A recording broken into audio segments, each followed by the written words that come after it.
Hey everyone, this is Tyler here. You like my specs? I'll take these off in a minute. Are y'all ready for this moment of truth? This is gonna be fun. I even wore my Joni shirt and my Paisley shirt, and I look really cute. Let me show y'all my outfit. Like, look at this. My black pants, my favorite black ones, and I need to fix my belt. What do we think? It's cute, huh? Okay, enough of that. So, how's everyone doing? I'm so excited to do this video. This is gonna be a freaking hard video to do, but we're gonna do it anyway. So, this is going to be my ranking of Joni Mitchell's albums. We had to make some compromises, and we had to make some choices.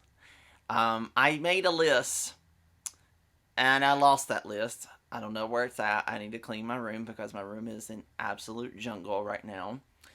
Uh, but I pretty much kind of had a good understanding of what I wanted the list to be.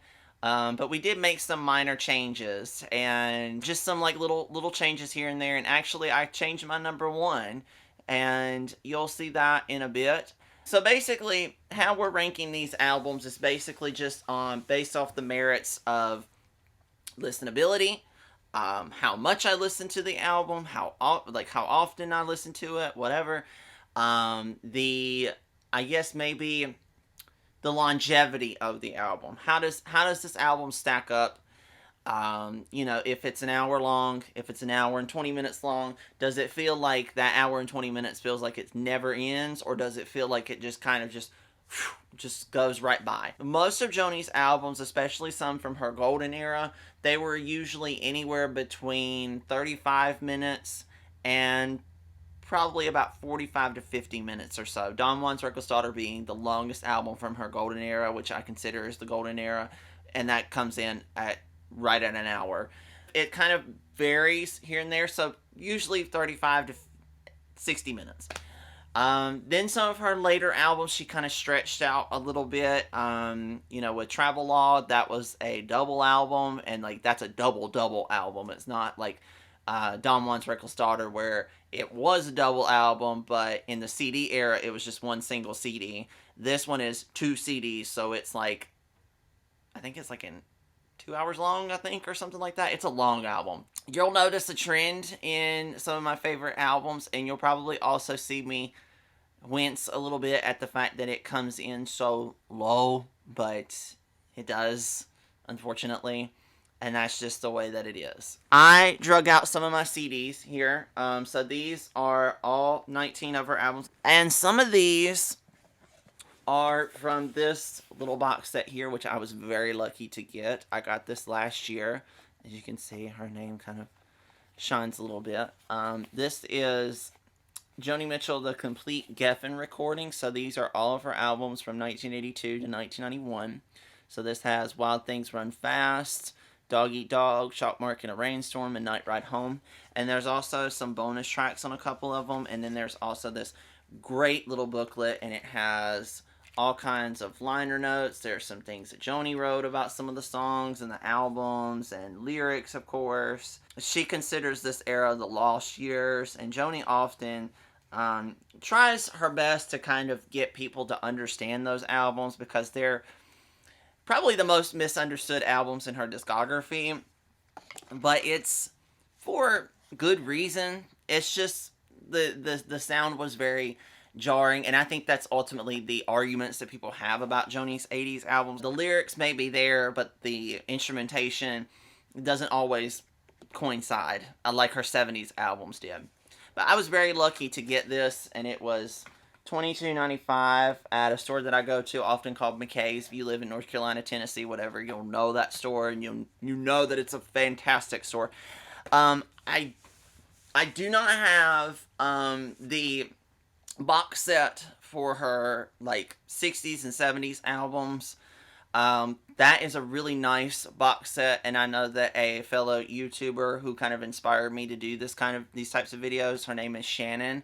I'll put a link down to her channel below. She does fantastic videos, and she's recently done album reviews for each of Joni's albums. She's done rankings of her albums. She showed off some of her collection, which is awesome. It's great. Definitely recommend that y'all go check it out. I think her next video that's coming up as of making this video is probably Turbulent Indigo on. So she's done pretty much all of Joni's albums from Song to a Seagull up to Night Ride Home as of making this video. So definitely check out her videos. But she has that box set and it looks really nice. It's basically reproductions of the LPs in a CD format. And I would love to have them. I just kind of, like, I collect everything, so I kind of like to have the individual CDs as well. And I'll probably end up keeping them just, because I even have copies of just the regular CDs of Wild Things Run Fast, Chalk Mark, and a Rainstorm, and Night Ride Home, even though I have this box set here, and I want to try to get an individual copy of Dog Eat Dog. It's just because this box set I really don't want to take to my car, just because the cases, they're not like these cases here that are in plastic. They're kind of easy to tote around, and it's no big deal if they get a little bit scratched or whatever. But with these, the corners might get bent. It might get messed up in my car just from laying in the car. They might get faded from the sun. I don't want that to happen with these nice boxes, especially when I pay good money for them. So I would much rather just take the regular CDs in my car, because I still have a CD player in my car. This is gonna be a long video. A disclaimer, I'm not even gonna sugarcoat it or anything. This is probably gonna be like an hour-long video. I will say that there's probably, I want to say maybe 12-ish albums of Joni's that I actually really like or love. And I consider them some of my favorite albums. And that's rare for an artist. I think Joni Mitchell, it's safe to say that she's my favorite artist of all time. And I have so many posters of her on my wall, which I will show later when I have my room actually decent. But until then, we're going to get started. So, y'all ready? I don't know if y'all will like my choices, and y'all might go, why? But I'll tell you why. So, okay, let's start with number 19. Okay, so this album, this might be a little bit of a controversial take, and no, it's not Dog Eat Dog, because most people, they think Dog Eat Dog is Joni's worst album, rightfully so. I believe it. It's not one of her best by any means, and the production is just insanely 80s, so I completely understand that, but I will say that I like it better than some of her other albums. This is my number 19. This is Joni's 2000 album, Both Sides Now. This album is basically where Joni, she kind of has her Billie Holiday moment. And she does a lot of jazz standards. She does stuff like You're My Thrill, At Last, You Changed. And then there's a couple of her tracks sprinkled in. Of course, Both Sides Now is on here, which is very, very well known. And it's become very popular in her canon, this 2000 version of Both Sides Now. I know it was in I think it was in a movie. I think it was called Love Actually. And the CD was kind of part of the plot itself, and it's a really interesting album.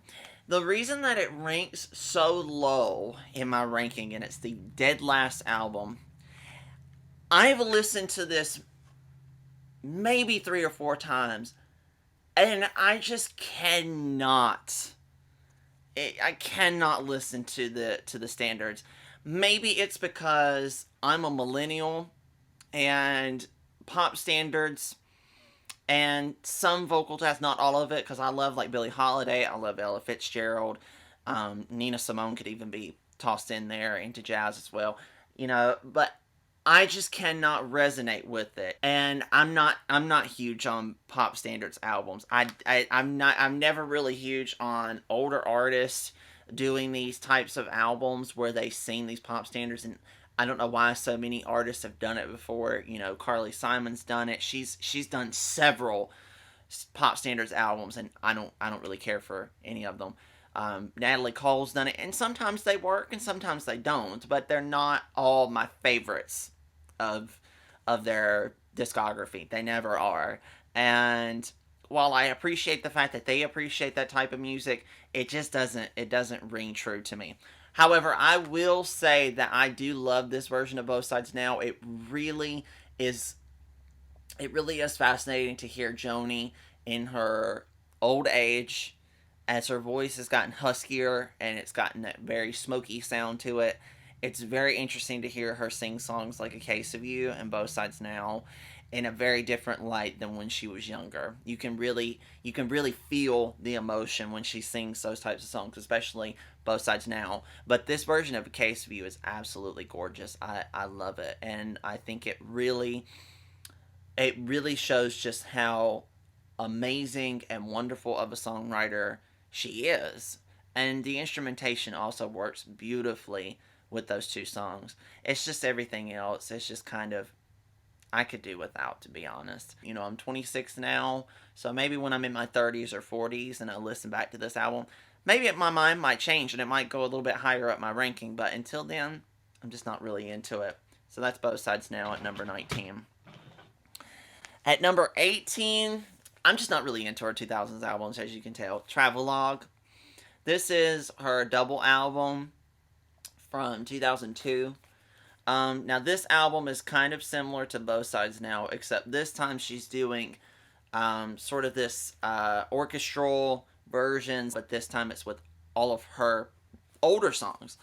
So you have stuff like Otis and Marlena, Amelia, You Dream Flat Tires, Woodstock. She even does some of her like more recent stuff like Sex Kills, Slouching Towards Bethlehem. I'm just one of these types of people. They are beautiful arrangements. I love them. But it's just, for me, nothing holds a candle to the original. Nothing. I like it. It doesn't even matter if Joni re-records them. I'm always gonna put the first versions that were recorded right there first in place. It's just, lightning doesn't strike twice. And like I said with Both Sides Now, the same applies for this. Maybe as I get older, I might appreciate this a little bit better. It's just, I remember listening to it and I thought it was really good. I thought it was really decent, but it's just like, I just don't really pick it up that often, and I don't really have much else to say other than I do like the version of The Last Time I Saw Richard on here, and I like Otis and Marlena, and I think the For the Roses version was also really good. Judgment of the Moon and Stars, that definitely works really well with the orchestral arrangements. Um, but other than that, it's just kind of like not really an album that I pick up. I might later on though, but and that's not to say it's a bad album. Like, don't think that because these are in the bottom pits, they're horrible albums. I don't think Joni could make a horrible album. I just think she could make very compelling and fascinating albums, but she can also make, I don't want to say the word, but I'm going to say it anyway, boring. So, sorry. I love you, Joni, but sometimes you can bore me. Um, so now we have number 17, which is Shine from 2007. Same thing. I mean, there's nothing bad about this album. I really like this version of Big Yellow Taxi, and I like Night of the Iguana. I like Hannah. I like If I Had a Heart. But it just feels like Joni. It just feels like she, in her older years, and maybe this doesn't apply now because this is pre-aneurysm Joni. She had an aneurysm in 2015, and it was kind of a really scary thing. I just feel like as she got older, she got very cynical, and she got very just doom and gloom. And I feel like it was rightfully so, because some of the things that she talked about in the 70s, 80s, 90s pretty much came true, especially when it came to global warming and political unrest. Um, these types of things. I think that's why Dog Eat Dog ranks a little bit higher than these albums, is because the themes have all really aged like wine. The production, on the other hand, that's another story, but the lyrics themselves, they've aged great. The lyrics on this, they've also aged really well. It's just, I don't know. I just don't really like the fact that Joni just got very just cynical and just blah. Like, oh my god, the world is so terrible. And I just wish that she didn't have so much anger in her, fixating on politics, fixating on environmental affairs. While I do think that they are important, and I think that we should be very much aware of these things, especially nowadays, I do also think that sometimes we need to take a break from the news. We need to take a break from that sort of stuff, and we need to just appreciate life for what it is instead of sitting here dwelling on it. You don't have to live in anger all the time. And, and then again, this could be just me being in my 20s and me being hopeful for the future. And I think Joni was also kind of hopeful for the future as well. And now she's just kind of like, you know, things didn't really come to fruition like I wanted them to. And most boomers were kind of disappointed with the future in a lot of ways because it didn't go the way they wanted it to go. But maybe this might resonate with me a little bit more as I get older. And I appreciate it for what it is. But I don't really vibe with it that much. It's just it's here. So that's number 17 for me. Number 16. Now, these albums I actually listened to a little bit more than those albums. So this one I just had to kind of make a compromise with. But I will say that there is some moments where I just don't really like it that much. So number 16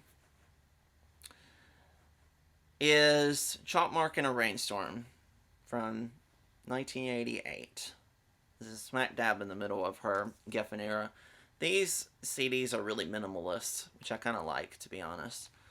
They just kind of got rid of the track listing on the back here. I listened to this album over the weekend, and I actually kind of like it a little bit better than I thought I did, which is crazy to me because I know for the longest time I was like, Chalk Mark in a Rainstorm is just kind of eh. It's not bad, but it's not good either. But I actually kind of liked My Secret Place. And I know for the longest time I always said that song was a snooze fest. I was just like, oh my god, like it's so boring to me. But My Secret Place, I kind of like. My mind's kind of changed just a tiny bit, not much. But I mean, I'd like it a little bit better than I did.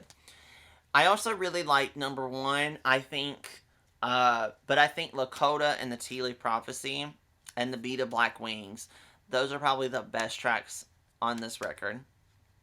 I think those are some of her best compositions that she's ever written. Some of them. The production, on the other hand, is really dated a little bit. I mean, it's dated a lot, actually, because this is from 1988. Synthesizers like crazy. But I do think the lyrics are very, very compelling, especially on songs like the Tea Leaf Prophecy. I love it when Joni talks about her past, and she talks about it in such a loving way, in such a very warm way. The Tea Leaf Prophecy is basically about her parents, how they met, and they got this palm reading from this tea leaf reader or something like that, or I can't exactly remember how the process works, but anyways, they basically told them that, I think it was that they told her mom to not have kids because then she won't be able to do whatever she wants and that sort of thing, and she ended up having Joni anyway, and so Joni sort of ran with what her mom was told, and she never had kids. But the rest of the themes of that song are just really pretty, and I think it's really, really cute in a lot of ways. I like the lyric where she says, because she's singing it, I guess, in like the shoes of her mother, and she goes by the moniker of Molly McGee, and I love the lyric. She plants her gardens in the spring and stay up late watching the Johnny Carson show. It's just a very simplistic song, and it finds pleasures in the mundane and just the simple things that go on in life, in a relationship and that sort of thing. And too many of these love songs, they focus on the intense emotions and feelings that you get from a relationship. This, on the other hand, is basically just like, we find pleasure in just being outdoors, tending to the garden, watching TV, chilling out, whatever. And it's really endearing to hear. I guess where this album really falls for me, I I think it's probably just the numerous amounts of collaborators. I don't know if this was Joni's attempt to be back into the pop sphere, because she got so many collaborators on this album. She had Peter Gabriel, she had Willie Nelson, she had Billy Idol, she had Tom Petty, she had Wendy and Lisa from Prince's Revolution album. I'm trying to think of some others. I think she have Don Henley on here too. Um, just so many collaborators, so many, and I'm just like, why do you need all these collaborators on your albums? It just seems so conflated to me. And I think that's the biggest argument people have about Chalkmark in a Rainstorm, is just the fact that it's just so conflated with collaborators. And some of them work well. My Secret Place with Peter Gabriel, that works amazing. I love Cool Water with Willie Nelson. I think Willie Nelson adds so much flavor to that song. But I think the worst one for me is Dancing Clown. I hate that song. I hate it. Like, I think it's probably the worst song in Joni's discography, and the reason I don't like it is because Billy Idol is on it. It's like he clashes with the song. He clashes with it. Joni kind of has this sort of rugged type of sound, but it's not like rough around the edges, like she doesn't really get like that. And Billy Idol is just kind of like, dancing, a dancing clown. Like, I can't not.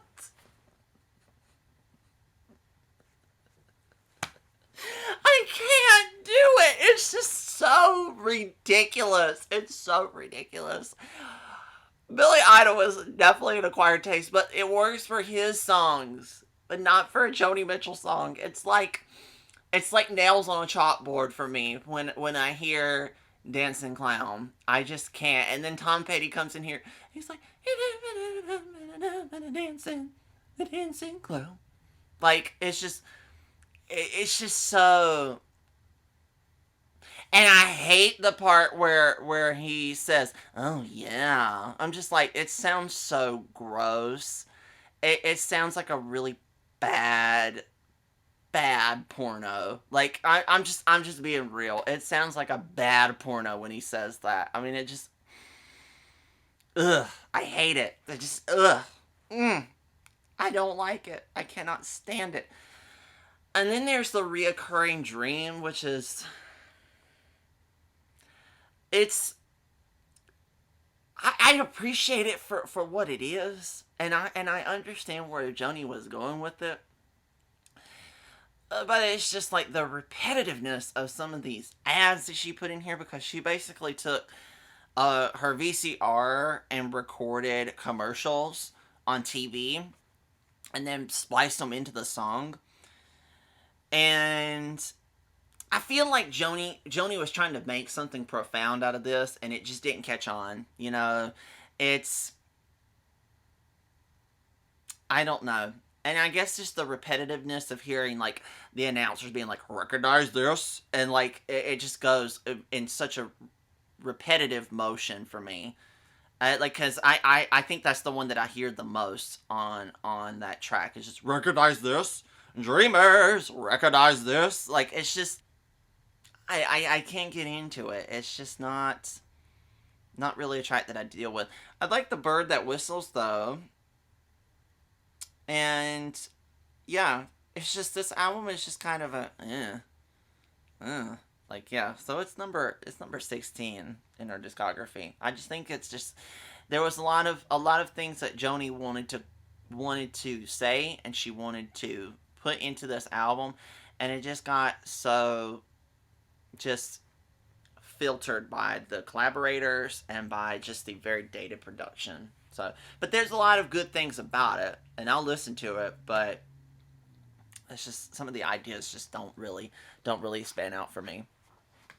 Okay, so number 15, Taming the Tiger. This is her 1998 album. This is the follow up to Turbulent Indigo.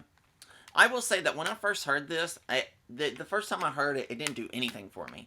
Then I heard it a second time and I fell in love with it. I absolutely adored it. But I listened to it recently. And I think where this album sort of falls short for me is just the fact that Turbulent Indigo is such a very, very, very strong album. And so it's not right home. And then you have Taming the Tiger here. And it's just kind of like it's kind of disappointing when you listen to those previous two albums and then you hear Taming the Tiger, and it seems like for me, I like a lot of these songs. I mean, Harlem and Havana is pretty good. I love Man from Mars and Love Puts on a New Face. I love Lead Balloon. I love No Apologies. I like Stay in Touch. It's a cute song. Facelift is really cute. I actually like the live version that she done for, I think it was like CBS This Morning or something like that back in like 1995. I like that version because there was a drum arrangement mixed in with her playing her guitar. Another thing about this album that's really interesting is that she used a different technique with the guitar because of her polio. Her hands got really, really bad, and she couldn't really do all of the chords and stuff like she could do before. So she used this sort of guitar synthesizer thing, and it sounds kind of cool in some places, but then like there's some other places I just don't really think it meshes well for me. Um, Lead Balloon is kind of interesting though. Like I feel like that's where she kind of was being sort of grungy. And this came out in 1998, so it just kind of has that sort of vibe to me. Like it almost kind of feels like a PJ Harvey song or something like that. It's really interesting. Um, I don't know. It's just I think the reason it sort of falls off for me is because it opens, eh, closes, eh. Like it closes off with an instrumental of Taming the Tiger. It's called Tiger Bones, and I don't know. Taming the Tiger is also kind of like one of those tracks for me that's kind of like, Joni, please, like I love you to death, but why is it you have to make this? I mean, it just feels like it's just a boomer complaining. And like I said, I love Joni. I love her to death. But it's just sometimes I wish she would just, just kind of recognize the fact that this is stuff that's out of her lane and that it's probably incomprehensible to her. Because she was making comments on some of the like Gen X millennial culture with the music industry and all that. And I know that she's been face first and head first in the music industry and has seen how terrible it is. And the crazy part is that with Taming the Tiger, she sort of predicted what was going on in the music industry in 20 years than she did with the 90s. Because unlike, what was going on in the 90s, I mean, yeah, there was some crap that was going on then, but it's gotten worse as the years have progressed. Um, yeah, this is kind of hit or miss for me. Taming the Tiger, it's just kind of there. I don't really listen to it as much anymore. But yeah, it's number 15. Okay, so number 14 is a little controversial. Maybe, maybe not. Mingus from 1979. So for me, I like Mingus because this is basically Joni's full foray into jazz. There's no, I think really the only one that has the folk influence in it is maybe The Wolf That Lives in Lindsay. And that's the one that she wrote by herself. She didn't have no input from Mingus or anyone else. That's just her.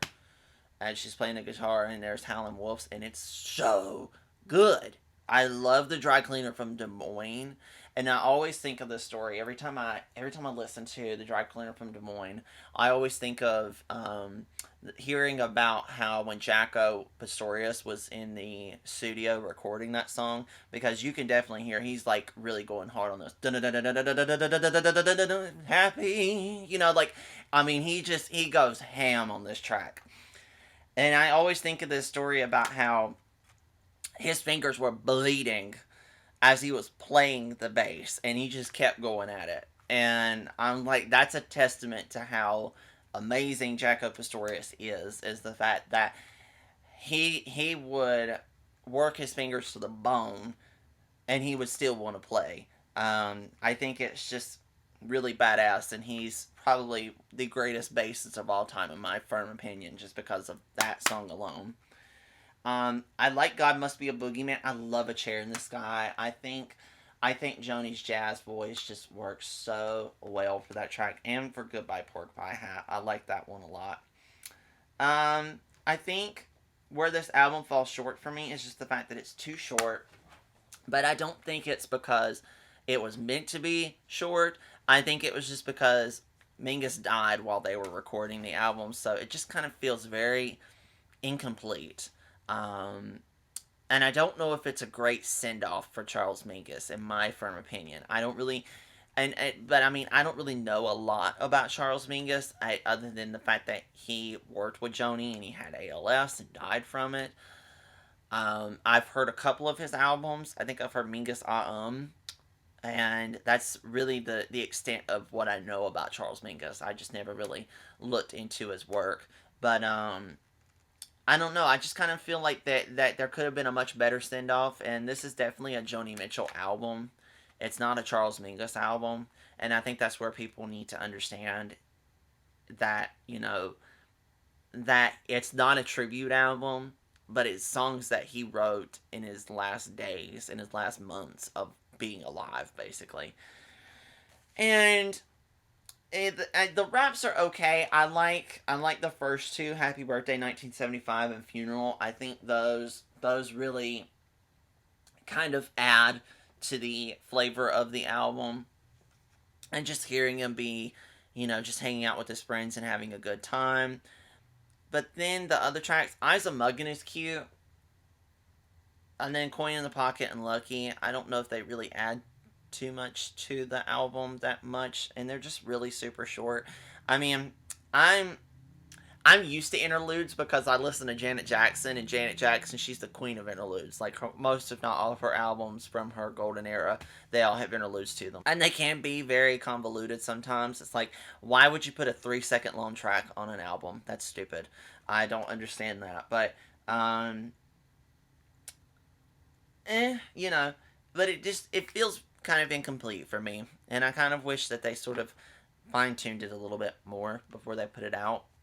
But I think they did what they could, and maybe they just didn't want to overly tweak it because they didn't want to, tarnish Mingus and his legacy in a lot of ways. Maybe, I don't know, but yeah, this is kind of just you know I like it and I listen to it occasionally, but it's just, yeah. Okay, so number 13. Number 13 is Dog Eat Dog from 1985. Now, people might be kind of mad at me because I ranked this album so high. Okay. Like, why did you rank this over Mingus? Oh my god. Okay, hear me out, okay? Now, I'm going to say that the comments that I hear about Dog Eat Dog, I agree with. It is dated. It's jarring. It's weird. It's insane. But the things that make it bad can also make it good in a lot of ways, if that makes any sense. Where this album really stands out for me is in the lyrics and just how they resonate with today's culture, with the political unrest that's been going on in recent times. I think that's why it ranks so high for me in her, like, in the ranking for her albums, is because I like Fiction, The Three Great Stimulants, Tax Free. I'm trying to think of all the tracks because they're not on here. Dog Eat Dog, um, Shiny Toys. I really feel like these songs really do resonate in a lot of ways. But I mean, I can also see where people wouldn't like it, because the thing is that when Joni was in her golden period, she wasn't a Bob Dylan type, because Bob Dylan and like Joan Baez and those types of, you know, what would be classified as folk singers. They were talking about topical subjects. They became famous as a result of those songs. And Joni, on the other hand, was talking about stuff like love and loss, and dealing the with mental illness itself and sadness, and just a flurry of emotions throughout her life. And that's what she became famous for. That's what she became known for. When the 80s came around, then that's when she started getting more political, and then people were just kind of like, oh, we want Joni talking about her love life. But at this point, she was already married. She was very happy in her relationship with Larry Klein. I don't really necessarily believe in the concept of, like, the people who are in the most pain, they make the best albums, and then when they're not in pain, then they make the worst albums of their career. That might be true in some regards, but I don't know necessarily if that's the case, because, I mean, she made Night Ride Home and Turbulent Indigo, and those albums are pretty good. They're great, actually. But Dog Eat Dog is it's a very interesting album. It's a very, keeps me at the edge of my seat. It makes me want to come back to it for some reason. I don't know why. Maybe it's just because of the fact that it sounds so different to what she made in the previous years, what she became famous for. And then she comes out with this crazy ass album. There is parts of it that feel like it's like, really? I mean, Good Friends is kind of cheesy, but it's cute, Like I like the rhythm of it, and I like the beginning part where she's like, "I have to come and see you, maybe once or twice a year." Like, that's where you really hear her smoky vocals come in. It's amazing how her voice changed in like 3 years. Because in 1982, she still kind of had her 70s voice in a lot of ways. And then here comes Dog Eat Dog, and she's like, "I have to come and see you." I'm like, what? Where did this huskiness come from? But it's really cute and poppy. I really like it. But I hate that it didn't take off for her the way that she wanted it to. But Michael McDonald's voice sometimes is a little bit just kind of for me. Watching it run like a movie. Like, I'm like, I don't really like his voice that much. Like, when I listen to the Doobie Brothers, I don't really listen to Michael McDonald era. I listen to the stuff beforehand, like Toulouse Street and stuff. So Michael McDonald is just one of those voices that's just kind of, he doesn't really do it for me. I respect his vocal abilities, and I think that he's a very talented person, and he's got a very soulful voice for a white man, but it just doesn't really, it just doesn't really do it for me. But yeah, Doggy Dog is just a really interesting album for me. So there's that. Doggy Dog. Okay, so now we can get to the meat of Joni's discography. I would say that all of these albums, all 12 of these, I would say that they're my favorites of her discography. Yeah, 12. You heard me. 12. These others, like, some of these, like Mingus and Dog Eat Dog and Chalk Mark, Taming the Tiger, I come back to those every now and then. But these, I would say, are like the meat of her discography. These are what make her so special. To me, anyway. So I'm going to have a little bit of controversial takes, but I feel like these 12, I have to have a hierarchy of importance. and how the material resonates with me, and how it makes me feel. And I had to make even a compromise with my 1 and 2, and you'll see that in just a moment. But so here we go. Number 12, we have her 1969 album, Clouds. I love Clouds. I think it's a really pretty album, and I like when Joni got very, like in her early albums, there was so much beauty and so much just preciousness in her songs, but there was also some darkness in there too that would really rear its head in her later years.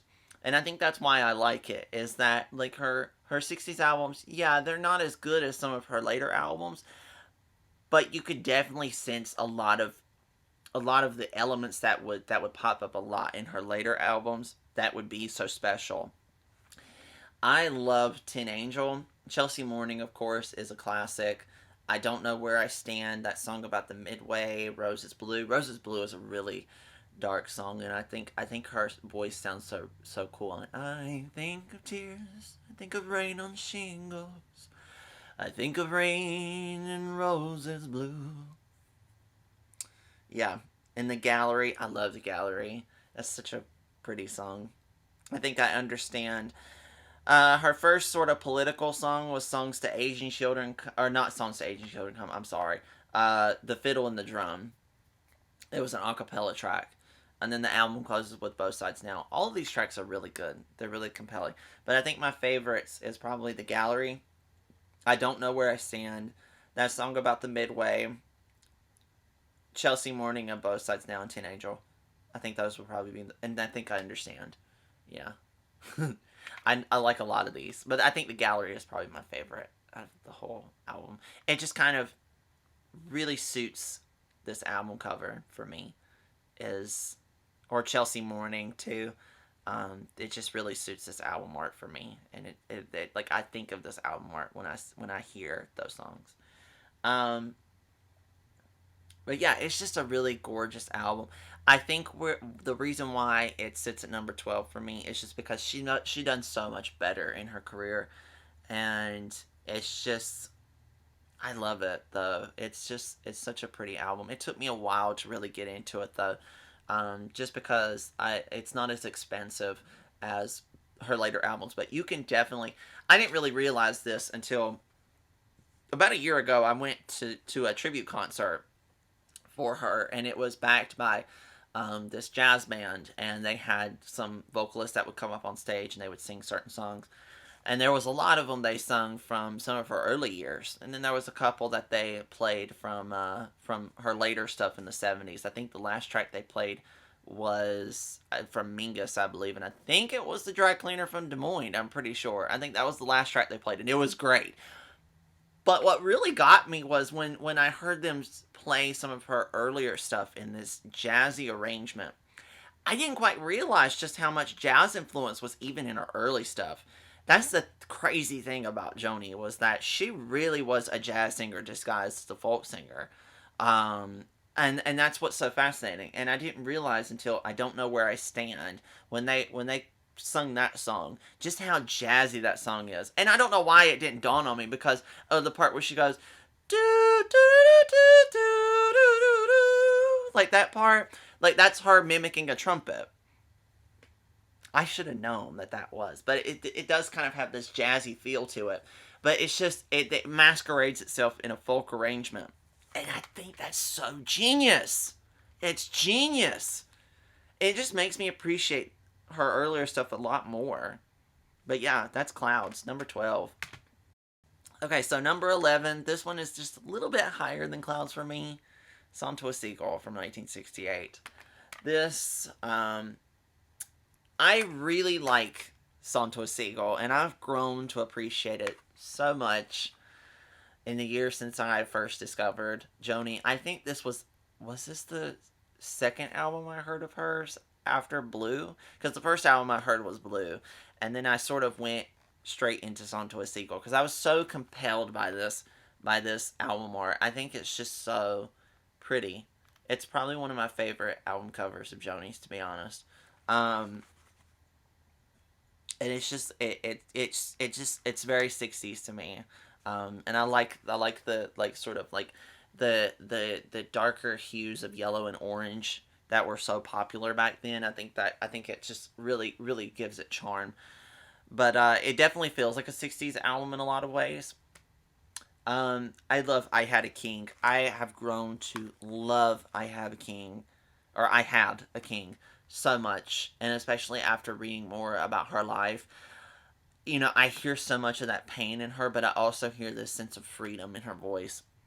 And I think that was the things that she sort of grappled with throughout her life was just this sort of longing and yearning for this solid love, but also wanting the freedom to do whatever she wanted, you know, because she was you know a mid-century woman, you know, the boomers they kind of wanted to be their own women, you know, and I think that's where she was at, but she also sort of had this sort of flair to her that really just wanted this simple life and wanted the simple pleasures in life as well, and I think that's sort of indicative here on Song to a Sequel more than anything. um And I love the elements of nature that pop up on here, like Michael from Mountains, um, Si Sotto Belane, The Dawn Treader, Song to a Seagull, Cactus Tree. There's a lot of lyrics about nature in this album, and I often, when I write songs myself, I often allude to nature and how it correlates with life and love and that sort of thing. And I think maybe that's why, is because I love this album so much. But I think my favorites on here would be I Had a King, Michael from Mountains. The chords on there are just so otherworldly, like the Joni chords, that's like as they're called.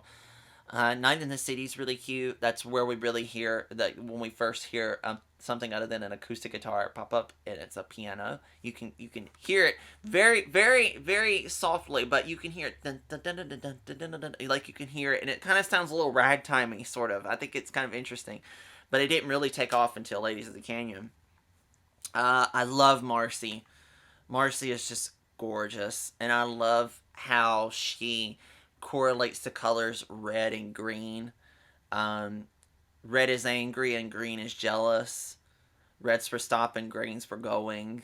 Um, it's just so. It's one of Joni's best, honestly. And Nathan Lafreniere, I like that track, and I've grown to appreciate it. I know when I first heard it, I remember hearing that song, and towards the second verse, when that,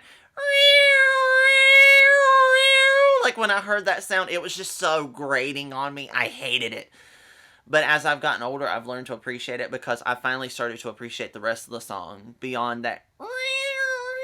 Like, I don't know why they put that in there. I don't know why David Crosby felt the need to put that in there, but it just is really distracting in a lot of ways, and it takes away from Joni's vocal delivery and her guitar playing. But I think it just has this very dark element to it, and I think it really exposes like the darkness of living in the city. Nathan Lafreniere does, and Sisota Belaine and the Dawn Treader are so pretty. I think where this album sort of falls short for me is probably the Pirate of Penance and Song to a Seagull. Those two are kind of eh. But I've grown to like the Song to a Seagull, and I love Cactus Tree. It's classic. So that's number 11 for me. Number 10.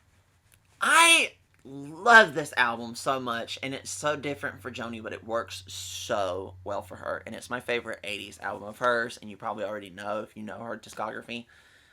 Wild Things Run Fast, 1982. This is before the synthesizers really took over and took reign. Um, Wild Things Run Fast.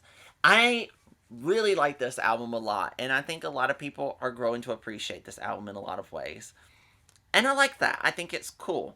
Um, for me, I think what makes this album so special to me, I love Chinese Cafe and how it mashes it up together with Unchained Melody. It's one of those sort of reminiscing songs for Joni, and how it correlates with her life now, or at the point of 1982, her being almost 40. And it's just a really sentimental song, really special song that just really strikes a chord with me. And I think some of the other tracks, like Wild Things Run Fast, is so badass, and You're So Square, I hear that rock and roll influence. And then you hear like Talking Heads and The Police pop up, of course, that she talked about so ubiquitously throughout that period. On like Ladies Man, which is a gorgeous track. I love that one. And like what's another one? Man to Man, just a sort of darker, sort of new wavy type tracks. I like Solid Love. I love Moon at the Window. That's a really pretty song. Um, and then Be Cool. 50-50 fire and ice, fire and ice, fire and ice, fire and ice, fire. Like I love that. It's just such a really charming song for me. And I think it closes so beautifully with Love, which is a reciting of Corinthians from the Bible, and it's a great way to close off. Like this is Joni's In Love. This is basically her I'm in Love album, because she had just gotten together with Larry Klein, and she's blissfully happy. And I like hearing happy Joni, especially when it's this good. And she doesn't get all serious and everything with like she does with like Doggy Dog or Chalk Mark. It's just her having some fun, her being in love, her being happy, and also just kind of being comfortable with the fact that, yes, she is middle aged, but she's also happy, you know? And I think that's what makes this album so special to me. So, yeah, that's Wild Things Run Fast at number 10. Next up for me is number 9, and this is sort of neck and neck with another album that's going to be at number 8, is Night Ride Home. This album, I feel, is really special. It's a really pretty album, and it's such a great reprieve from the chaos of Doggy Dog and Chalk Mark for me. Um, Night Ride Home is just such a pretty album. It starts off so pretty, and it ends so gorgeously as well with the great Two Grey Rooms. I actually really appreciate it when Joni writes songs about gay men, especially. She done that a lot in her later years. Like Tax Free mentions that she's gonna go dancing with the drag queens and the punks. I think that's kind of funny. And then there's a lyric in Wild Things Run Fast where she talks about, I think, the like gay boys dancing or something like that underneath the street lights. Like I never noticed there was that lyric was in there until I heard it last week, I think, and I was like, oh, she mentions the gays. Okay.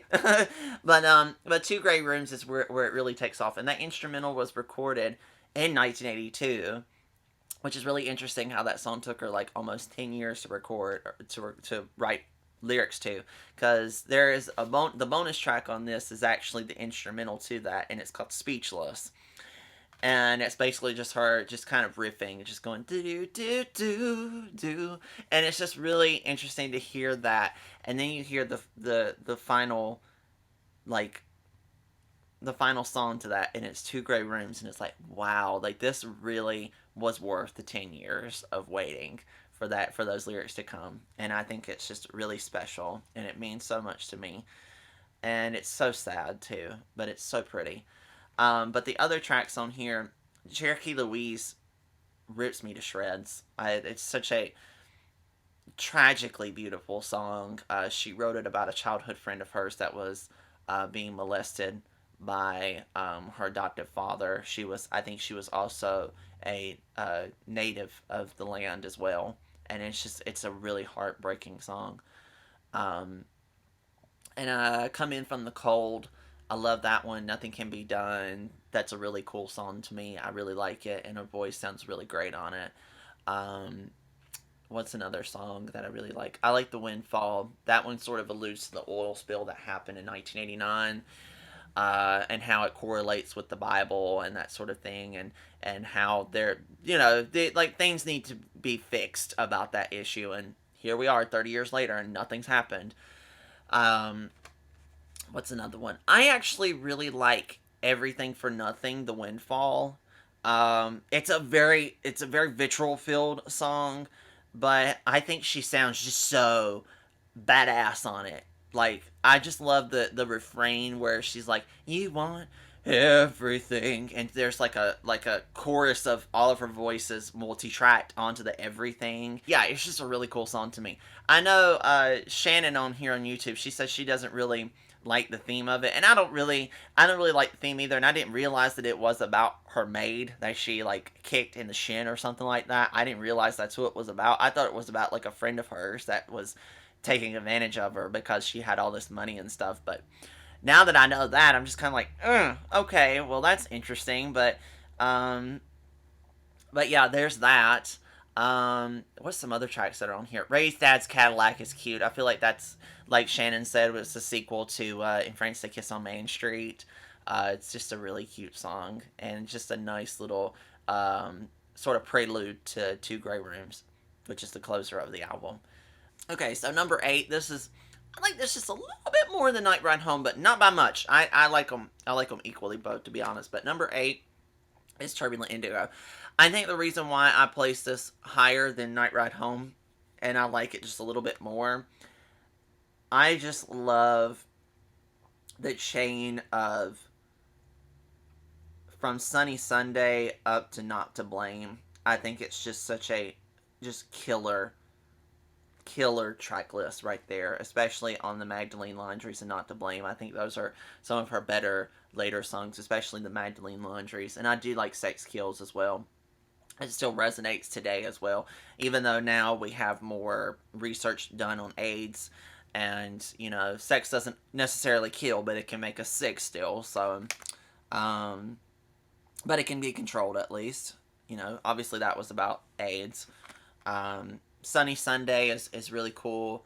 I think it's a fascinating lyric about how this woman, she would shoot at a stoplight, and then when she finally would hit the street light, then she would leave town.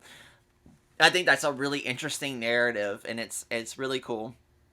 And I especially like the lyric, "She dodges the light like Blanche Dubois." I think it's just a elaborate and such a very interesting lyric that only Joni could get away with. Um, and I like "How Do You Stop." It's really interesting that she would cover such a obscure James Brown song, but it works in her favor. And I like Seal on the background vocals as well. Yvette in English is really interesting, and Borderline is interesting as well. The Sire of Sorrow. Sometimes Sire of Sorrow can kind of drag a little bit, but I appreciate it for what it is. But honestly, the Magdalene Laundries is the best song on Turbulent Indigo.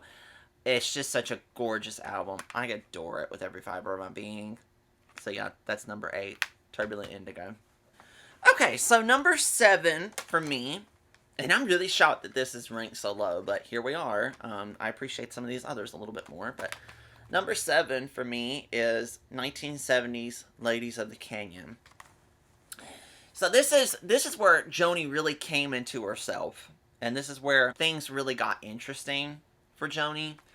And this is where the inclusion of the piano came in. There was some extra instruments coming into the forefront. You heard woodwinds, but there's a lot of piano on here. Lots of piano. Especially, I love For Free. I think Morning Morgantown is a really cute little opener. Sip Our Tea and Lemonade. I think that's cutesy little song to start with, and it's very, very early Joni. I love it. But For Free, I love that song. It's so pretty. She wrote that song about this man who was playing on the streets of New York City. I believe it was in Manhattan, and he was basically playing for free. He was playing his clarinet, and it was basically a commentary on how there was so much of a parallel between her and this man that was just playing on the street, and he was just doing it for fun. And while she's, going to these fancy theaters and stadiums and stuff, and playing on TV, and people, they see this man playing and they don't want to listen to him because he's never been on TV, so they pass his music by. It's just such a very Joni song to sing. I think the lyrics just they're very Joni. Lana Del Rey recently covered this song, and I think it really worked well for Lana. I like Conversation as well. I love Ladies of the Canyon. That's a very very late 60s counterculture, Laurel Canyon culture song. It's basically talking about all the ladies that lived on her street, the comics artist, the lady who has all the kids and the cats, and they're all fat, and she bakes some brownies for you and stuff. I love Willie. The arrangement is so beautiful. I think the chain of Willie, the arrangement, and Rainy Night House is probably the best, besides the last 3 tracks, which is the most well known from this album: Big Yellow Taxi, Woodstock, and The Circle Game. That's what made this album what it is, basically. I think Woodstock, her version of Woodstock, is miles ahead of the Crosby, Stills, and Nash song. Crosby, Stills, and Nash version, it really just kind of put them dead center in the middle of the counterculture. But Woodstock is just, it really transcends space and time, really, for me. It's just this very sparse song. It's just her and the Wurlitzer keyboard. And it sounds so dark and ominous. And, Crosby, Stills, and Nash's song is kind of like, yeah, we gotta get back to the garden, and we're singing these songs at Woodstock, and we come across this boy, and he's walking on the side of the street. And then Joni's is just kind of like, you really hear the narratives of how Woodstock correlated with some of the political events that were going on, and it just kind of is just very frighteningly gorgeous. Especially the last part when she sings, I dreamed I saw the bombers riding shotgun in the sky and they looked like butterflies above our nation. And how she just sings that, above butterflies above our nation. Like, it's just, you feel that. You're just like, God, like, this is just so insane. And I think it's a narrative on what the boomers were looking for, and they couldn't quite get to that garden. And I think that really that her song just resonates so much better with that narrative than the Crosby, Stills and Nash Young version would ever do. And of course, the Circle Game is pretty. I love Big Yellow Taxi. Big Yellow Taxi is so great.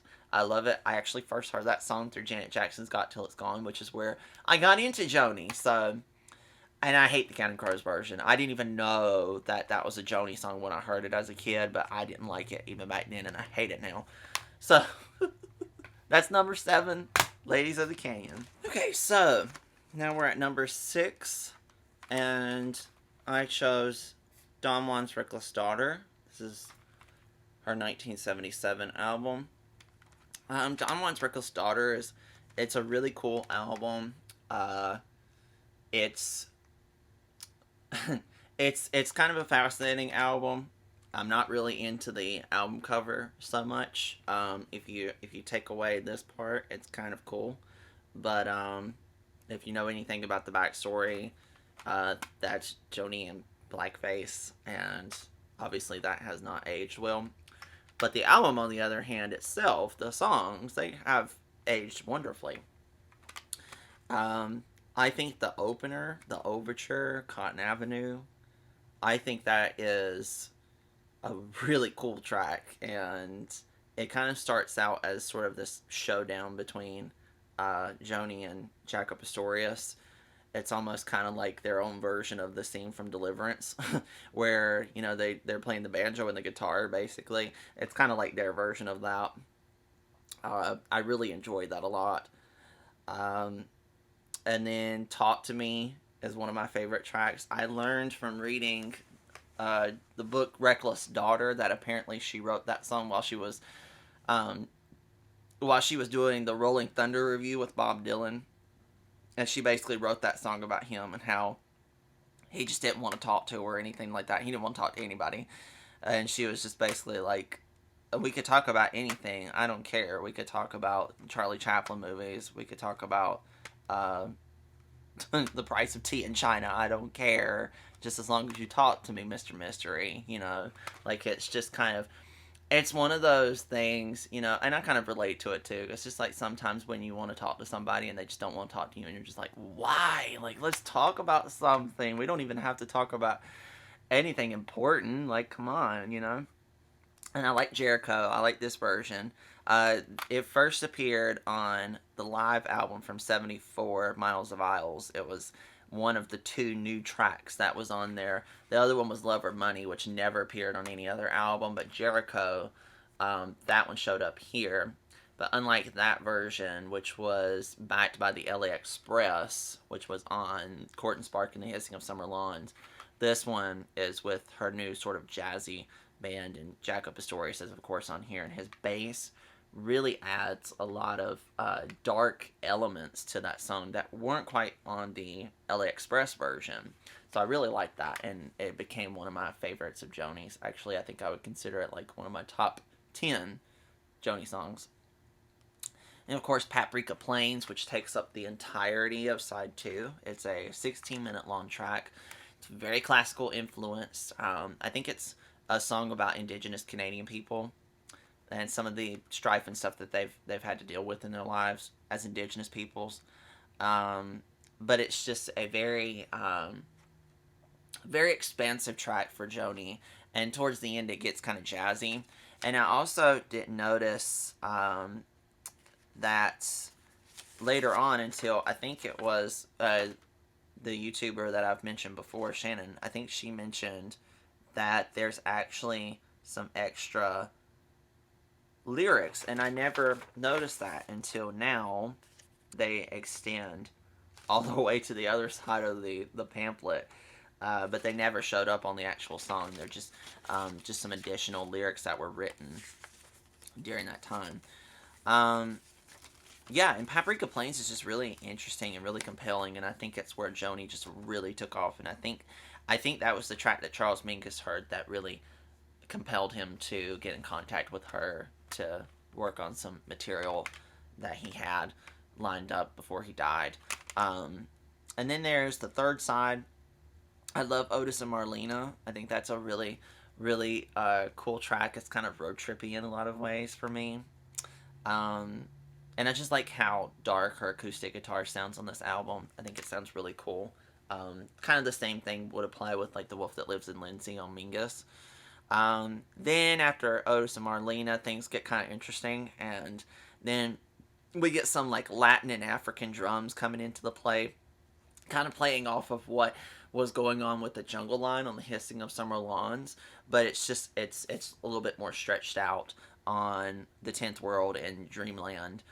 Dreamland was actually a song that was written during the Hissing of Summer Lawns, but it never made it. It was just a demo. If you find there's a demo album and it's called The Seeding of Summer Lawns, you'll hear that there was a version of Dreamland that was recorded as a demo during that era, and it's kind of interesting to hear how different that song sounded. I think it was a little bit slower than the version on Don Juan's Reckless Daughter.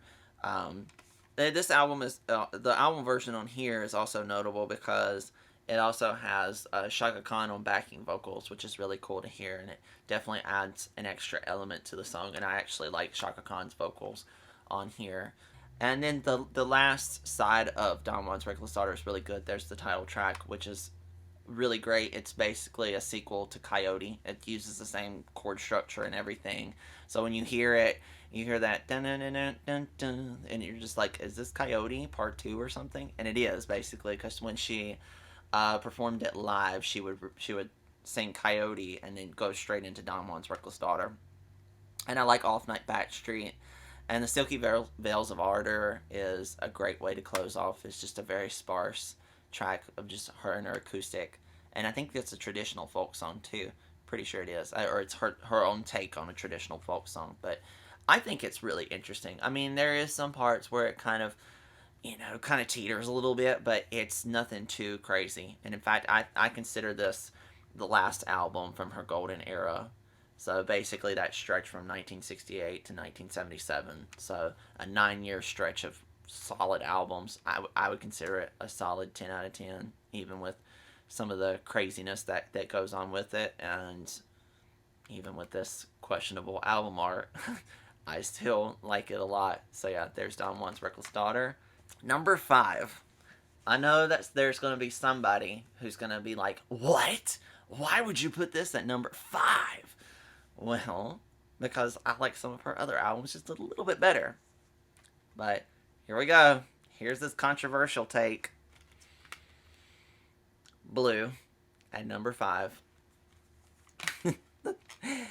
Now, I know, like, Blue is a really special album, and it's one of her best, and I do agree. It's a magnum opus, and it's a fantastic God tier album. It's one of the best of all time, and I agree with everything that's been said by music publications about how it's special, and I really did appreciate Rolling Stone for putting it at, like, number 3 on their 500 greatest albums of all time list back in October.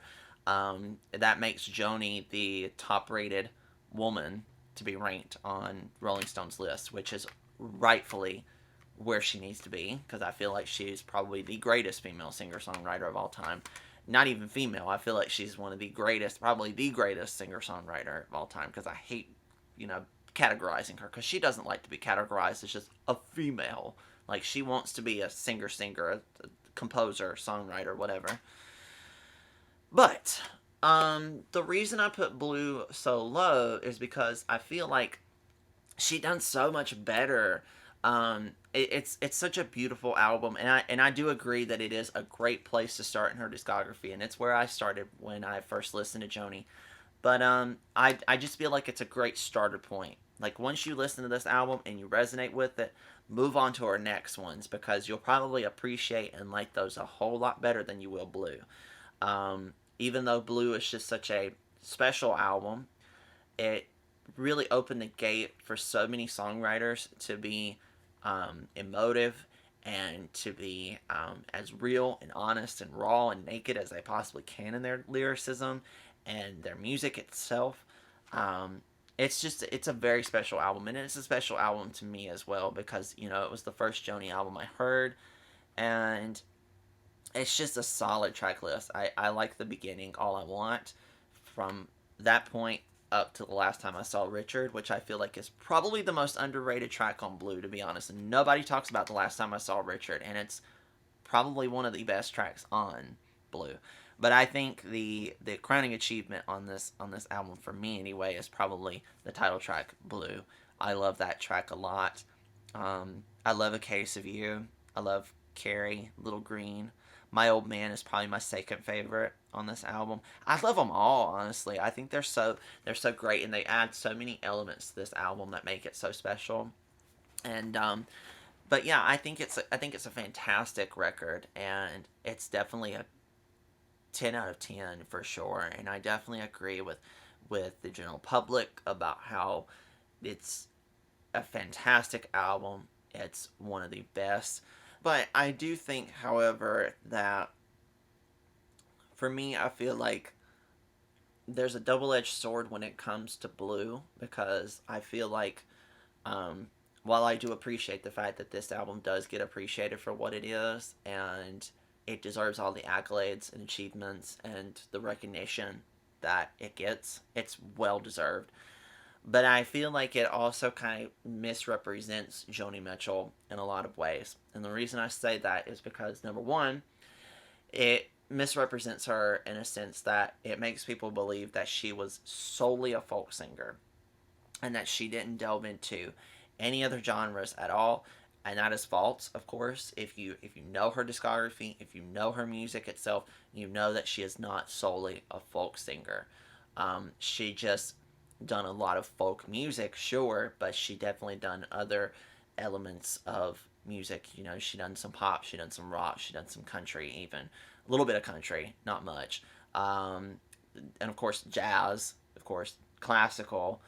Those elements pop up a lot in her discography, and it's just, to say that she is just simply a folk singer as an insult to her and her artistry, in my opinion. And I also think that it gives people the illusion that she was only special on just Blue. And that is also false as well. I mean, Joni was at her creative and artistic peak, not just on Blue, but throughout the 60s and the 70s. And I feel like that people should talk more about albums like Court and Spark, should talk more about The Hissing of Summer Lawn, should talk more about albums like Don Juan, or even some of her later stuff like Night Ride Home, even. And I feel like those albums just don't get represented as much as they should, and it's it's unfortunate in a lot of ways. And I can only hope that, as time progresses and as more people start to get fully acquainted to her later stuff, and that might unfortunately happen after she passes on, I hope that as time progresses, people will grow to understand and appreciate her other works that she made beyond just Blue here. But I do think that Blue is a very special album. It's, like I said, it's deserving of all the accolades and stuff that it gets, but I don't feel like it's her best work. I think she went on to do so much greater works. And if you've noticed, the ones that are considered her best are the ones where her jazz influences, for me anyway, it's where they really started to explode and really started to take off. So I definitely am a huge fan of her mid 70s work between 1972 and 1976. The other ones that are in between, I adore them, but I think that the other ones, they are definitely her crowning achievements. And that's just me personally. But yeah, I think Blue is special. I love it. I adore it. But it comes in at number 5 just because I love her other stuff so much, and it resonates with me so much as well. So yeah, there's Blue, number 5. Okay, so number 4. So now that we've reached the top 4, this was really hard, really difficult for me to really to rank these, because all 4 of these are so special to me, and they've grown on me so much over the years.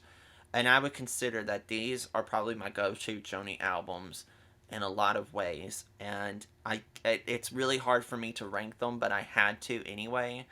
And in a perfect world, I would say that all, like, these 12 that I'm mentioning here, like our top 12, I would say that they're all just god tier for me. But I have to be honest with myself that there's some of them, they have their downfalls as well. But I feel like these are just absolutely flawless. They're so great. They're so beautiful. But I think the fourth one that I'm going to pick here, number 4, is Court and Spark. This is her 1974 album. This is probably the next one in line after Blue. That's her most well known. This was where she had her commercial peak, was with Court and Spark, because this had Help Me, which was her one and only top 10 hit on the Billboard, which is kind of funny. And then the song Free Man in Paris, which was a moderate single on the Billboard. And I think Raised on Robbery also charted on the Billboard as well. But Help Me is the most well known out of this whole album. And I think if you asked anyone who grew up in the 70s and was probably listening to a lot of music that was popular back then, they would probably say that they would probably know Help Me or Court and Spark in full the most out of Joni Mitchell's discography. But I love Court and Spark. Court and Spark, for me, like, there's a rotation that goes on. And, for the longest time, I always said it's always a rotation between this, For the Roses, and The Hissing of Summer Lawns. Like, those always just kind of rotate with me, and it depends on my mood and where I am at that point in time, but those albums, they rotate for me, and I'm like, oh, this is my favorite. No, wait, For the Roses is my favorite. No, wait, Hissing of Summer Lawns is my favorite. Here recently, though, Hejira has also hit that top spot, too, and it's right here as well, as you can tell. But I put Court and Spark at number 4. I think just because I appreciate the other 3 better than I do Court and Spark. Very, very, in a very small way, of course, but Court and Spark is also very special to me as well. I covered Court and Spark, the title track, in a talent show last year, and it resulted in me winning the talent show, which was really funny. That, of course, the song, like, I had covered so many songs in the talent show, and I never won. And then finally, I decided to cover a song from my idol, and I win. So that should tell you something. But I love the beginning track. I love Help Me. I love Free Man in Paris. People's Parties is a gorgeous track. I mean, this is basically Joni's LA album for me. It's definitely, Joni living it up in LA. Like, this is the whole California vibe for me. But People's Parties is great. I love Same Situation. I love that they sort of blend together with People's Parties and Same Situation. Car on a Hill. I love that song. It's kind of got a little bit of a bluesy or not folksy, but like a soulful type of vibe to it. I really like that a lot. And I like that that a lot of these songs, they have some extended instrumentals involved. These are pop songs to their core, but they also kind of implement a lot of other influences that made Joni's music so special. The jazz influence, especially the folk influence, the rock and roll influence, and of course the pop influence, which is front and center here. Down to You. That's such a gorgeous song to me, and I think it also kind of shows off Joni's wonderful sense of humor, even in songs that sort of have a seriousness and sort of somber tone to them, and it definitely shows up in the middle of the song. You go down to the pickup station, craving warmth and beauty. You settle for less than fascination. A few drinks later, you're not so choosy. I think that's just kind of it's like, not like, ha ha ha, that's funny. It's just kind of like a, yeah, I feel that type of vibe, But, and I like just like This Train, that one grown on me. Raised on Robbery, that's her rock and roll moment. Troubled Child is really pretty, and I definitely have visions of the beach and stuff, especially when she sings the song, sings the part of the song, breaking like the waves in Malibu. Like I feel the waves just rolling and the tide rolling when she sings that, and it just kind of just descends into this sort of just like really cool instrumental, and then it sort of gets back up to speed. Like it's a really pretty song. And then it closes with the kind of kooky Twisted, which has Cheech and Chong on it. And they basically just sort of ad lib on it. Man, this chick is twisted, man. Yeah, she's crazy. Flip City, man. Like, I mean, it's just kind of funny. Joni had a sense of humor as well, and I think that's another reason why I feel like, um, you know, I don't understand why people only focus on Blue, because her other stuff really exposed that Joni was actually a really funny person, and she was actually kind of goofy sometimes, and she wasn't afraid to be goofy. And I think that's what makes a musician and an artist so special, is that sometimes don't take yourself so seriously. It's okay if you want to have your serious moments, but don't take yourself so seriously all the freaking time. It gets old after a while. And it just becomes really conflated and kind of egotistical in a lot of ways. So I think that's what makes it so special. It's not one of my favorites, of course. I'm not really super huge on Twisted, but it's a great way to close off the album with a cover of an old jazz song, and just having that sort of kooky nature of it, just kind of like Joni just being like, yeah, here we go, I'm just gonna kind of relax a little bit and chill out, after kind of having these really just heavy songs like Troubled Child or Down to You or whatever. So yeah, there's Court and Spark, number 4. Okay, so number 3, this is kind of one of those albums that really grew on me as a whole, and it's really special to me now. And I remember when I first heard it, I didn't really vibe with it that much, but it's just one of those growers, and I think people would agree with me that it's quite a grower. But number 3 is Hejira, her 1976 album. This album, it has grown to be a very, very, very special album to me. I adore the title track, Hejira. I think it's probably top 3 best Joni songs in my firm opinion, and definitely the best one she done with Jaco Pastorius, for sure, by a landslide. Um, I just think that track is so special. But I think I understand also why it grew on me a lot, is because, unlike Court and Spark, unlike Blue, or even albums like For the Roses or Ladies of the Canyon or something like that, this album is not a pop album, not by any means. I mean, most of these tracks, they don't even have a chorus, they don't have a hook. They're just verse after verse after verse, and it's definitely abundant on tracks like Song for Sharon, which is just this 8-minute long track, almost 9 minutes long, and it's just Joni just going verse after verse after verse after verse after verse. And I remember when I first heard it, I was like, "Oh my God, when is this song gonna end?" But then I started really listening to the narrative, really listening to the theme, and really catching on to what was being conveyed in the song, and it started becoming really special. And I think the song for Sharon is kind of her New York City moment. Chelsea Morning was kind of as well, but Song for Sharon is definitely kind of this very New York song to me, and I think that's why I like it, because I really like New York, and I would love to go to New York City one day, maybe possibly even live there someday. But it just lyrics like, I went to Staten Island, Sharon, to buy myself a mandolin, and I saw the long white dress of love on a storefront mannequin. Um, and then what's the other track about New York? Just like their fathers, before them they'll walk the girders of the Manhattan skyline. I often love her references to New York City. There's quite a few in her discography, especially like on the Jungle Line, where she references Vine, and then the Brooklyn Bridge and stuff like that. They're just really cool to me. But Black Crow grew on me. So did Refuge of the Roads. I love Blue Motel Room. I think that song is just so relaxed, but it also has so much weight and heaviness to it. And I think this album also kind of there's sort of a there's a like a dichotomy going on here with Hejira that I kind of think is really cool.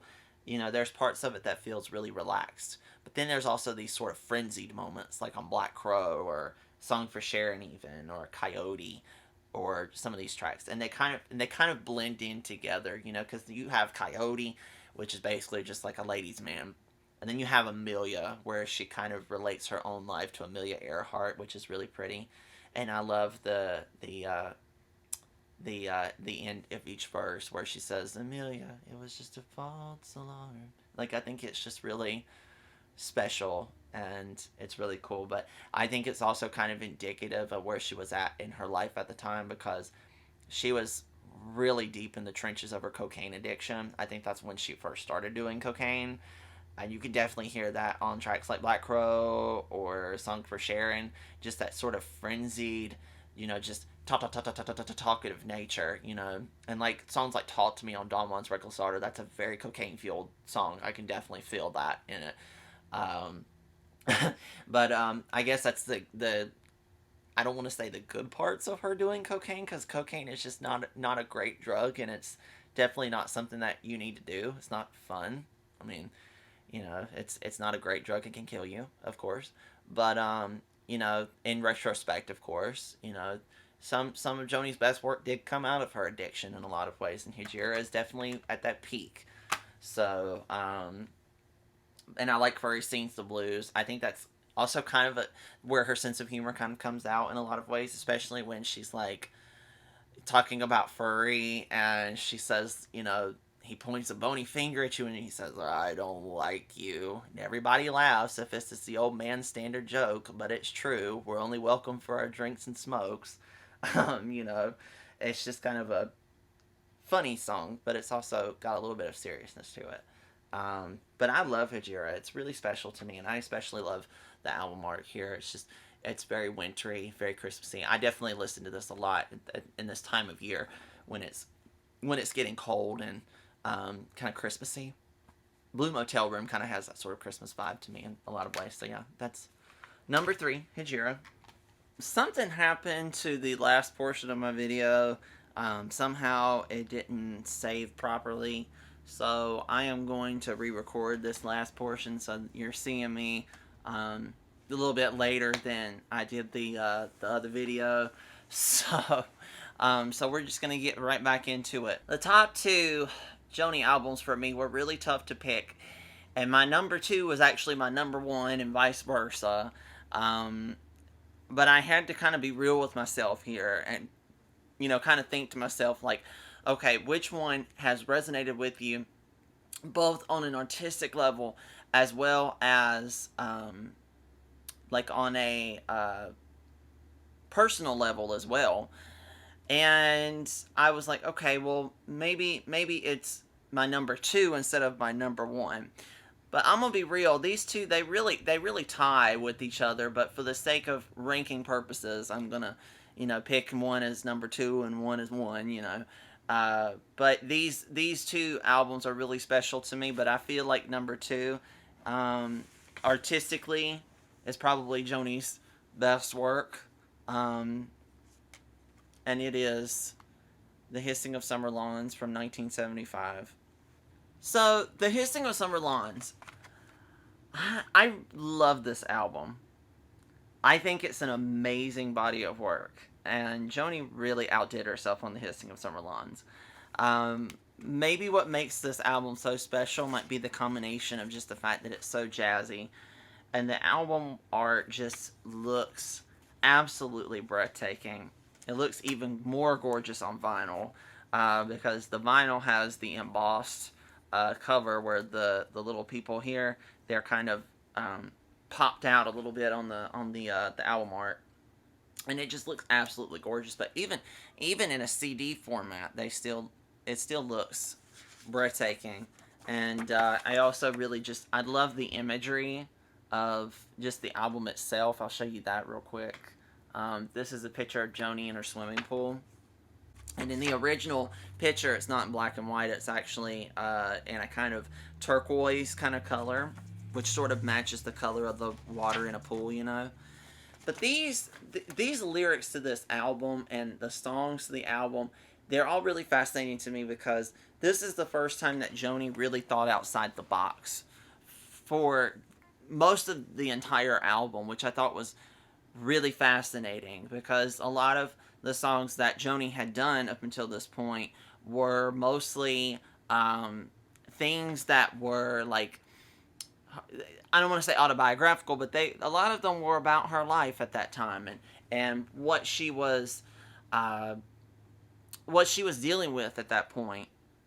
And for the Hissing of Summer Lawns, this came right smack dab in the middle of the 70s, 1975.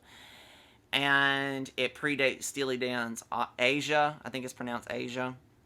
And it's just a really great body of work, and it just really delves into the female psyche, I guess I'll call it that, for lack of a better terminology. Joni has often detested feminism. This album proves that she really was a feminist and she didn't quite realize it, because so many of the narratives that are on this album, they evoke this sort of these different lifestyles of these different women. You got In France They Kiss on Main Street, which is probably the most autobiographical of all the songs that's on this album, because she's basically harkening back to her past of being a teenager in the late 50s, early 60s, and being involved in the rock and roll culture, going to sock hops and that sort of thing, and just kind of living it up with her friends and stuff as a teenager. And then we sort of delve into the Jungle Line and Edith and the Kingpin, and they're all not necessarily about women. Like the Jungle Line kind of takes images and descriptive words about being out in the streets and kind of the grisly sides of being in the streets, and correlates it with the paintings of Henry Russo, which I believe she based the work on her album cover off of Russo's work. So that's also really fascinating as well. And then you have Edith and the Kingpin, which is probably my favorite Joni song of all time, to be honest. I think the reason I love it so much is because it's just an immaculate song from start to finish, which, I mean, she has so many. But for some reason, I'm always gravitated towards this song. And if you look on my LastFM, you'll see it's my most played song of Joni's and ever. I think it's like over 200 times, which is rare for any track on my LastFM. But Edith and Kingpin's there. Yeah, the song, it starts out with these descriptive words about this. I'm just kind of basing it off of my own perception of it, but she's a young, precocious woman, maybe a teenager even. Because I kind of think about sort of like a Taxi Driver. I think that's the movie Taxi Driver, which came out actually a year after The Hissing of Summer Lawns, and it starred Robert De Niro and Jodie Foster. I'm sure many of you have probably seen it by now. But basically, it's a very, very uncomfortable movie to watch because Jodie Foster is basically like a 13 or 14-year-old at the time, and she's playing a prostitute, and she's wearing these scantily clad clothes and all this sort of stuff, and it's just it's meant to be one of those types of movies, types of bodies of work that makes you feel uneasy, and if it doesn't make you feel uneasy, then there's something wrong with you, genuinely. And I'm always supportive of those types of movies because, yes, they are uncomfortable movies to watch, and yes, it's very uncomfortable material to deal with, but at the same time, like, this is stuff that we need to talk about. Like, this is stuff that we need to delve into. We need to explore these types of things. So, Edith and the Kingpin is my favorite track, and I think it's just a combination of the narratives. Like, some of my favorite lyrics of Joni's is on here. His eyes hold Edith, his left hand holds his right. What does that hand desire? That he grips it so tight. Women he has taken grow old too soon. He tilts their tired faces gently to the spoon. Sophomore jives from victims of typewriters. The band sounds like typewriters. The big man, he's not listening. I mean, it's such beautiful, vivid imagery. Like, I get, like, I mean, this song really puts me in the mid 1970s in the disco era, and you see this guy, and he kind of looks like an Al Capone type character in my head, and he's, the drug lord basically, and the pimp or whatever. And Edith is this young girl, and she comes to him and talks to him, and he's kind of a creepy guy, just a very creepster dude, and is, kind of this like Harvey Weinstein type, just this really uncomforting vibe to it. And just the way that Joni describes it, it almost sounds beautiful in a way, even though it's literally the most grungy setting and environment in this song. And then you hear these gorgeous flutes in the background and these vocal harmonies and this sad guitar. I mean, I love hearing Joni just go like, it's just, it sounds like police sirens going off. Like, she's just so inventive with her sound. And it's just a gorgeous track. I love Edith and the Kingpin. And then Don't Interrupt the Sorrow, basically talking about a woman who is trying to become empowered, and she must be married to this man, or maybe it's her father or something like that. And whenever she speaks up and says something, he's just basically talking her down and is like, we walked on the moon, you be polite. That sort of thing. And then Shades of Scarlet Conquering, that song is about, I believe it's about Scarlett O'Hara, but it's the woman that played Scarlett O'Hara in Gone with the Wind. And that song also has some of my favorite lyricism as well. Out of the flames like Catholic saints comes Scarlet in her deep complaint, mimicking tenderness she sees in sentimental movies. A celluloid rider comes to town, cinematic lovers sway, plantations and sweeping ballroom gowns take her breath away. And I just love how she sings that last line. She's like, plantations and sweeping ballroom gowns take her breath away. Like, I mean, she really just evokes that emotion in her voice, and I love that a lot. Let's see. Lovers in anger, block of ice, harder and harder just to be nice. Given in the night to dark dreams from the dark things she feels. She covers her eyes in the X-rated scenes running from the reels. I mean, it's just... I don't know how Joni comes up with this. And then The Hissing of Summer Lawns. Basically about suburban housewives. And they're kind of stuck in a circumstance. And he gave her his darkness to regret and good reason to quit him. He gave her a room full of Chippendale that nobody sits in. Still she stays with the love of some kind. It's the lady's choice, the hissing of summer lawns. And there's also a lyric, a diamond dog carrying a cup and a cane, looking through a double glass, looking at too much pride and too much shame. There's a black fly buzzing, there's a heat wave burning in his master's voice, in her master's voice, and the hissing of summer lawns. A lot of people think that lyric is supposed to be a dig at David Bowie, but I don't really see it. I mean, it just, the theme of the song just does not correlate with David Bowie at all. I think she just kind of was inspired by his music and just sort of used him as sort of a muse or whatever, or just as a general thing to kind of evoke in the song, I guess. And the Boho Dance, I love that song. That's basically like her diss track to the Bohemians of New York City and some of these like sort of hipster type areas that kind of dejected her and was like, you're a sellout because you got a big record deal and you're rich now, you have no room to sit here and talk. And she's like, actually, I just got a lot of money because I was good at what I did. You, on the other hand, are still in the circuit, and that sort of thing. And I'm just like, ooh, okay. But she says it in her own special way. Even when she makes a diss track, it still sounds amazing and beautiful. And then my second favorite song, Harry's House Centerpiece. I just love the soundscapes that come from that song.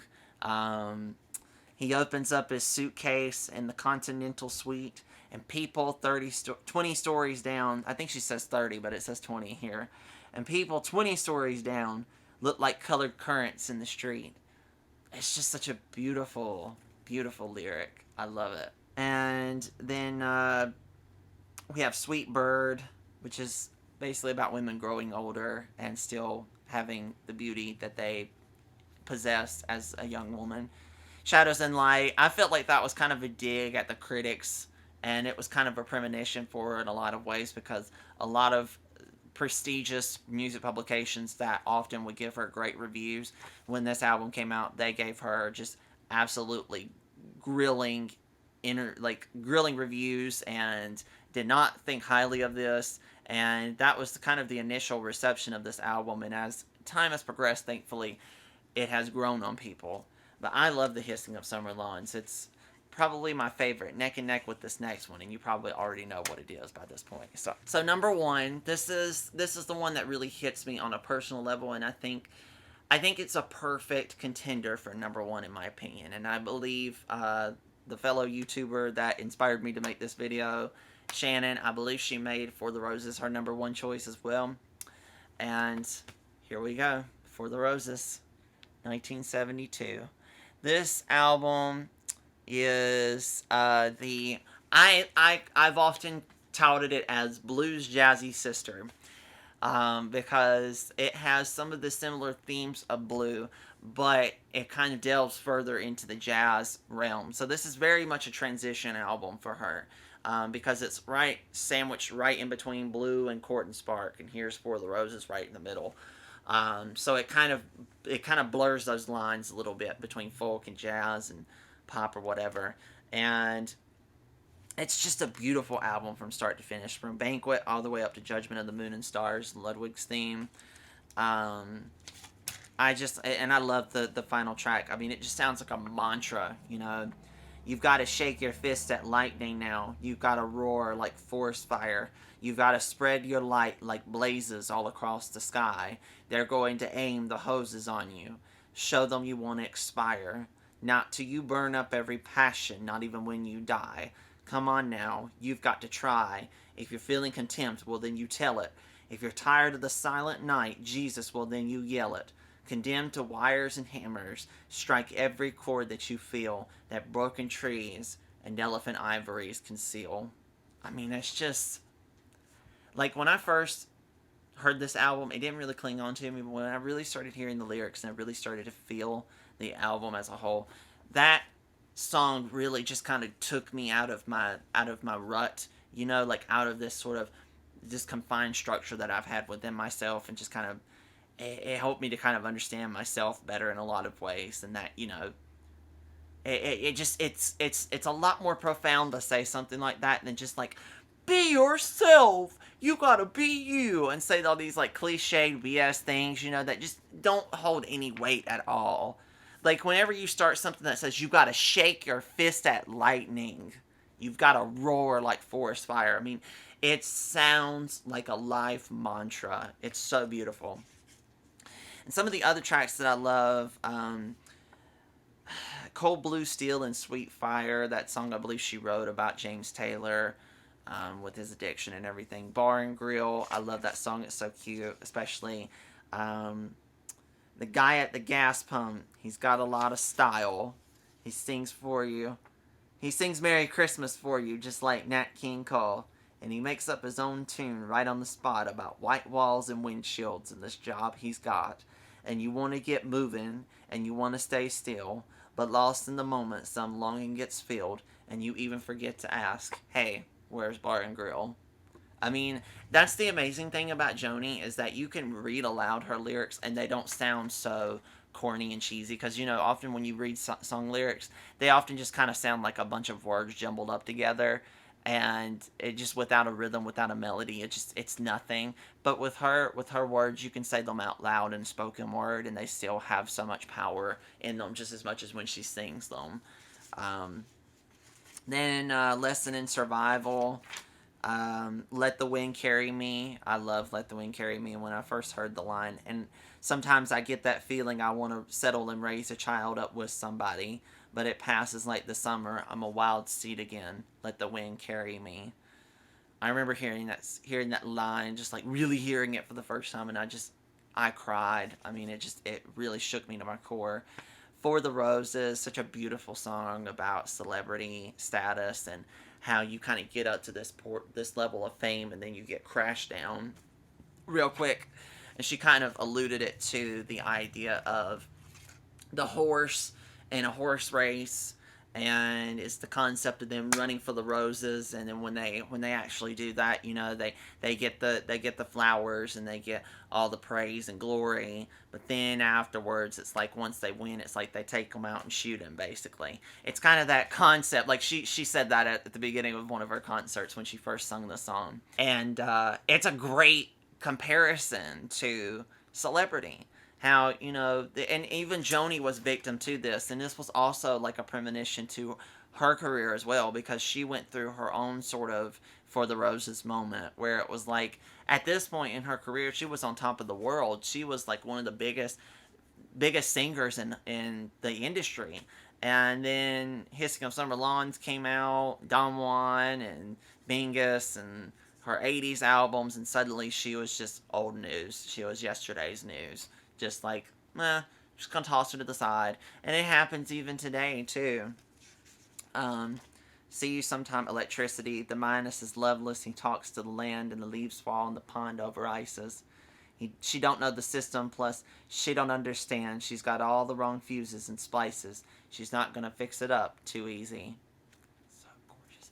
You Turn Me On, I'm a Radio. That was basically her answer to David Geffen being like, can you write a hit song? Like, write a hit song that's perfect for radio. And she's like, okay, fine. And then she writes this song about how, honey, you turn me on, I'm a radio, I'm a country station, I'm a little bit corny, I'm a wildwood flower waving for you, I'm a broadcasting tower waving for you. And I'm sending you out this signal here. I hope you can pick it up loud and clear. She was just being like a smartass with this, and even when she was funny, even when she was just kind of making this song as a joke, it still sounds so pretty. And especially when I'm a little bit corny, I'm a wildwood flower, and then the vocal harmonies on the wildwood flower, she's like, like, it's just really pretty. I love that. Blonde in the Bleacher. She tapes her regrets to the microphone stand. She says you can't hold the hand of a rock and roll man very long. The bands and the roadies loving them and leaving them. It's a pleasure to try them. It's trouble to keep them. Because it seems like you've got to give up such a piece of your soul when you give up the chase. That's one of my favorite lyrics of Joni's. Just that. You got to give up such a piece of your soul when you give up the chase. I feel like that can apply to so many things in our lives. Like, we sacrifice so much to get to where we can truly get to where we want. I love that song. And then Woman of Heart and Mind. All this talk about holiness now. It must be the start of the latest style. Is it all books and words, or do you really feel it? Do you really laugh? Do you really care? Do you really smile when you smile? You criticize and you flatter. You imitate the best, and the rest you memorize. The times you impress me most, and the times when you don't try, when you don't even try. I mean, it's just, I don't know. Like, it's just that album seems so special to me, and I love the instrumentation.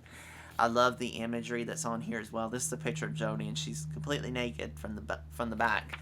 And Joel Bernstein was the one that took that picture. And she was originally going to make that album art. And I believe it was either him or David Geffen that basically up and told her, do not make that the album art, because that every single store in the country is going to put a price tag sticker right over your ass. If you want a $5 sticker over your ass, then by all means be my guest, but don't do it, my suggestion. And I thought that was kind of funny. But yeah, For the Roses, beautiful body of work. Alright, so that concludes this adventure into Joni's discography.